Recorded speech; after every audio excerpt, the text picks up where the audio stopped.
എനിക്ക് സങ്കീർത്തനങ്ങളിൽ ഏറ്റവും പ്രധാനപ്പെട്ട ഒരു ഭാഗം 120 മുതൽ 134 വരെയുള്ള സോങ് ഓഫ് അസെന്റ് എന്ന് പറയുന്ന ആരോഹണ ഗീതം എന്ന് പറയുന്ന ഒരു പ്രധാനപ്പെട്ട ഭാഗമാണ്. അതിലെ 121 സങ്കീർത്തനമാണ് എന്നെ ഏറ്റവും അധികം സ്വാധീനിച്ചിട്ടുള്ളത്. അതിലെ 8 വാചകങ്ങൾ.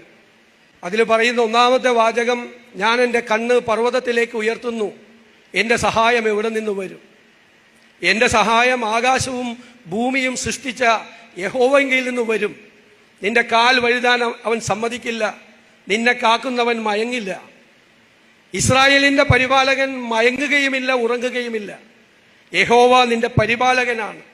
യഹോവ നിന്റെ വലതുഭാഗത്ത് നിന്റെ തണലാണ്. പകൽ സൂര്യനെങ്കിലും രാത്രി ചന്ദ്രനെങ്കിലും നിന്നെ ബാധിക്കുകയില്ല. യഹോവ ഒരു ദോഷവും വരാത്തവണ്ണം നിന്നെ പരിപാലിക്കും, നിന്റെ പ്രാണനെ പരിപാലിക്കും. 8ാമത്തെ വാചകം, യഹോവ നിന്റെ ഗമനത്തെയും ആഗമനത്തെയും ഇന്നു മുതൽ എന്നേക്കും പരിപാലിക്കും. യഹോവ നിന്റെ ഗമനത്തെയും ആഗമനത്തെയും ഇന്നു മുതൽ എന്നേക്കും പരിപാലിക്കും. എന്തൊരു അഷ്വറൻസാണ്, എന്തൊരു ഉറപ്പാണ് നമുക്ക് തരുന്നത്. എൻ്റെ ജീവിതത്തിൽ ഒരു പൊതുപ്രവർത്തകൻ എന്നുള്ള തരത്തിൽ എൻ്റെ ജീവിതത്തിൽ എന്നെ ഏറ്റവും സ്വാധീനിച്ചിട്ടുള്ള ഈ 8 വാചകങ്ങൾ, ഈ 121 സങ്കീർത്തനത്തിലെ വാചകങ്ങളാണ്. എന്തൊരു കരുത്താണ് അത് തരുന്നത്. ആത്മവിശ്വാസം എന്ന് പറയുന്നത് ഈ കരുത്താണ്. അവൻ വലതുഭാഗത്തുണ്ട് എന്നുള്ള ധൈര്യമാണ്.